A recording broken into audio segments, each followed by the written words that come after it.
forgeron qu'il était disposait d'un soufflet gigantesque qu'il fallait actionner avec une longue et pesante chaîne.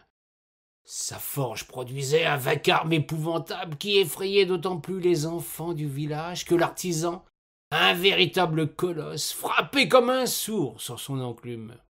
Tout près de son atelier, la terre tremblait, le tonnerre ne cessait de faire tressaillir les passants.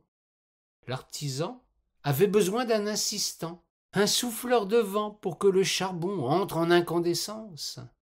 C'est un enfant qui était attaché à ce rude labeur. Cyril, pauvre gamin, devait à la fois supporter une chaleur digne des portes de l'enfer et un bruit à vous donner.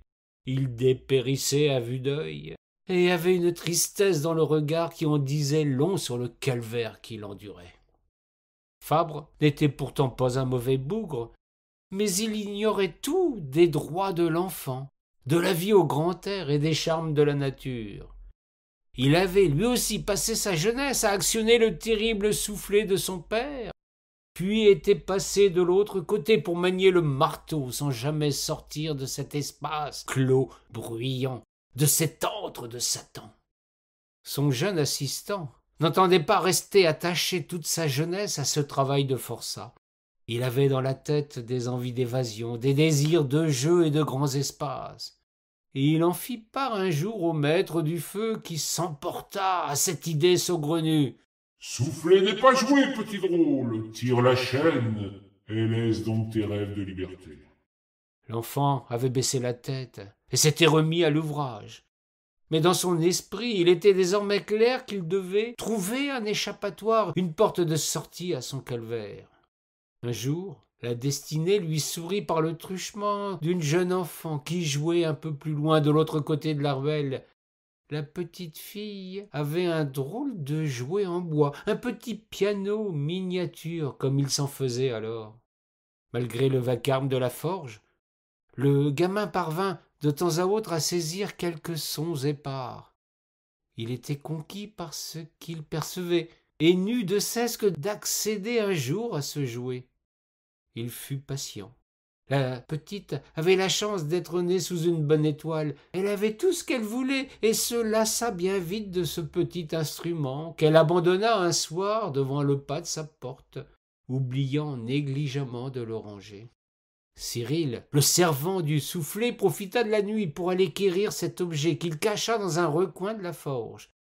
Le gamin avait une idée en tête, une drôle de pensée lui ayant traversé l'esprit en percevant quelques notes jouées par la voisine. Il se mit à réfléchir, lui qui avait tout le temps pour cela, attaché qu'il était à ce poste de travail si rébarbatif et répétitif. Il sacrifia de nombreuses heures de sommeil pour réaliser son projet en cachette naturellement du forgeron, qui n'était pas homme à tolérer la moindre fantaisie.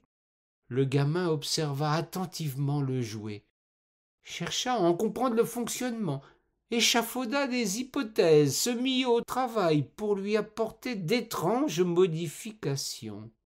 Il avait désormais une idée fixe, une intuition soufflée par la Providence.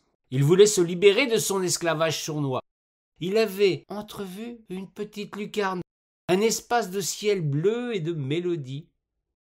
C'est ainsi qu'il franchit le pas et osa modifier l'instrument de torture qui faisait de lui un galérien du vent.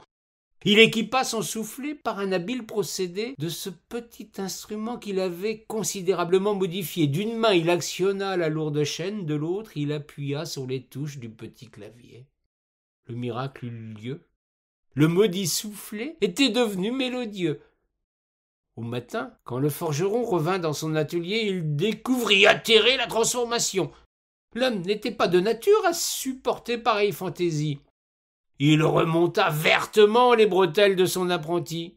Le gamin s'était préparé à pareille réaction et, sans y accorder la plus petite importance, se mit en action. Le forgeron, le souffle coupé, tomba immédiatement sous le charme des notes qui désormais remplaçaient l'affreux essoufflement asthmatique de son ventilateur mécanique. La bête se transforma en mélomane, la musique adoucit même les êtres les plus rustres. il se mit à frapper l'enclume en cadence pour souligner les mélodies du gamin. Dans la ruelle, un attroupement se fit. Le vacarme habituel avait changé totalement de nature. Il se passait quelque chose d'incroyable dans l'atelier du forgeron. Un curieux, plus hardi que les autres, s'aventura dans l'atelier pour demander le nom de cette étrange chose. Le gamin, qui auparavant ne se serait jamais aventuré à parler devant un visiteur, dit fièrement « Le piano à bretelles !» L'accordéon venait de voir le jour. Il fallut naturellement bien des transformations pour que l'instrument quitte la forge et mette le feu à toutes les pistes de danse. C'est le petit Cyril Demian qui fut à l'origine de cette invention extraordinaire. Nous étions en 1829 et de ce jour, les souffleurs de vent allaient pouvoir réjouir le bon peuple. C'est un facteur d'accordéon, Benoît Le Toumoulin, qui m'a soufflé cette histoire. Il fabrique de merveilleux instruments du côté de la forêt d'Orléans à Ingrane.